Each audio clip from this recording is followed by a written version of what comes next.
Nigeria is at war.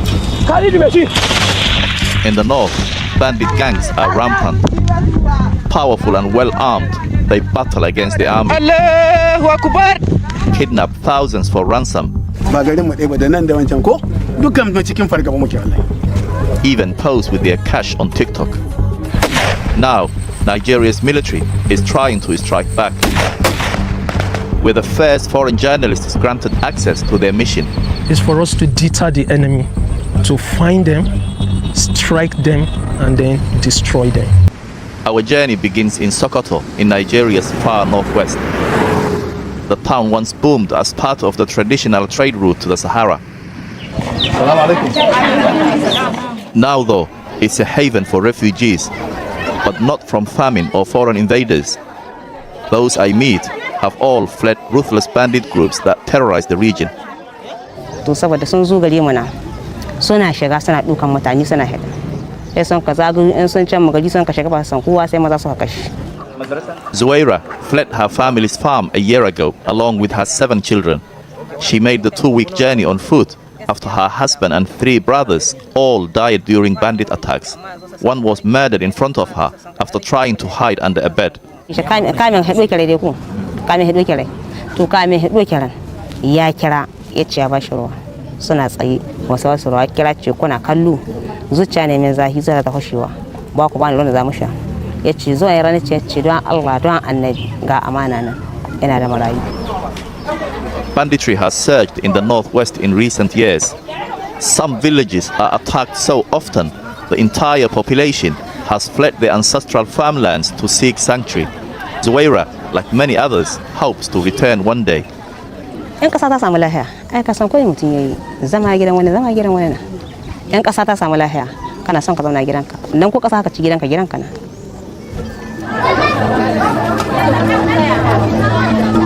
To restore some kind of normality, Nigeria's army needs to establish control in the country's most remote corners. To do that, they launched Operation Hadarin Daji. In the Hausa language, it means disruption. The aim? To find and kill bandit warlords and break the deadly status quo in one of Africa's most dangerous regions. Outside of the towns, even military convoys are vulnerable to attack. We've had engagement with bandits.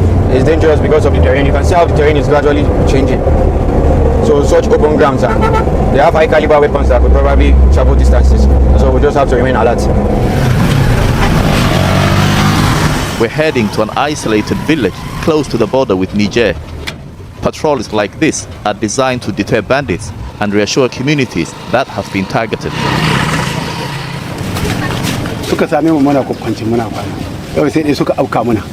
Ko ina kuka ana taji cikin gari amma ba mu iya zuwa inda muke.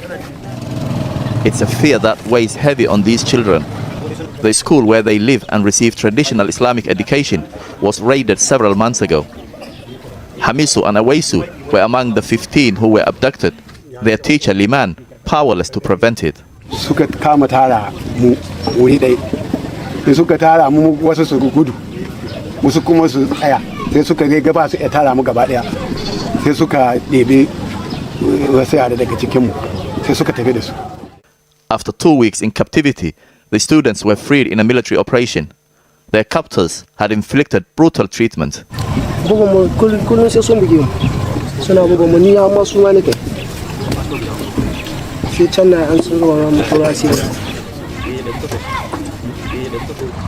For the people here, soldiers are a welcome sight. But in areas this hard to reach, government control is still thin. Yanzu dai dukkan garuruwan ga namu da cikin fargaba muke. Ba garin mu dai ba da nan da wancan ko dukkan mu cikin fargaba muke wallahi. The cost of insecurity is paid by the most vulnerable.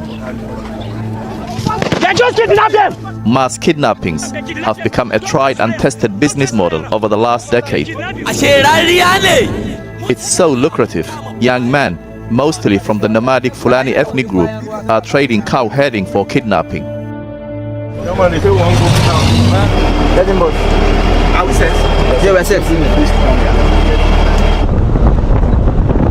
Young soldiers like Lieutenant Ogantulu come here from different parts of the country and from a range of ethnic backgrounds. For them, it's now a fight for the idea of Nigeria itself. One of the things that motivated me in joining the military, I pledged to Nigeria, my country, to be faithful, loyal and honest, to serve Nigeria with all my strength. So help me God. When you have victims of kidnappers, you know, when they come back to their family, the excitement in the faces of those family members is, you know, it makes you so proud. We travel east to Zamfara State, one of Nigeria's poorest regions. Banditry is rife here, and the fighting is most intense. This area is the epicenter of banditry in Nigeria. There are hundreds of organized armed groups with thousands of members. We could only come here under the protection of the Nigerian army. When it's busy, we come around to patrol. Market Day is a chance for commanders to engage with the community. As you can see, these are part of their local vigilantes. In this battle for hearts and minds, the army relies on a network of armed vigilantes and local informants. But when you live in bandit country, cooperating with the military can have terrible consequences. Darajar Muhammadu Rasulullahi sallallahu alaihi wasallam ku ceci rayuwarmu wallahi sun ba mu kwana biyu wallahi kwana biyu suka ba mu duk za su kashe mu. These men were taken from their beds in the dead of night. Their abductor Bello Turji, seen here in white, is one of Nigeria's most wanted bandits. He commands thousands of men and even ambushed an army convoy days before we arrived. This mass kidnapping wasn't just about money, it was a punishment. Bello Turji accused them of collaborating with soldiers stationed in their village. Babu wani abu ne rage ai muna da ko gatanci tunda an kai mana soja da sauransu muka ce mu soja ba mu na kai shi ba mutanen Mauritius na kai soja ba gwamnati ta kai soja mutanen Mauritius ba su ci sojoji su tashi su bar gari. Ahmed and his friends say they managed to escape the bandits' camp, but with Bello Turji still at large, they have little faith in the state's ability to protect them. Idan kana bacci a mafarkinka zaka dinga ta ganin wasu abubuwan da ya faru daga kai can zaka iya yin mafarkin kasunan sun biyo ka suna harbi ko sun biyo ka za su doka ko kuma sun biyo ka za su kamu har yanzu tsoro bai fita daga jikin mu ba. The army agreed to bring us here to show us how seriously they are treating this conflict. While their efforts are welcomed by the locals, many still live in fear. In this part of the world, power remains inseparable from violence. The road to a peaceful, united Nigeria is certain to be a long one.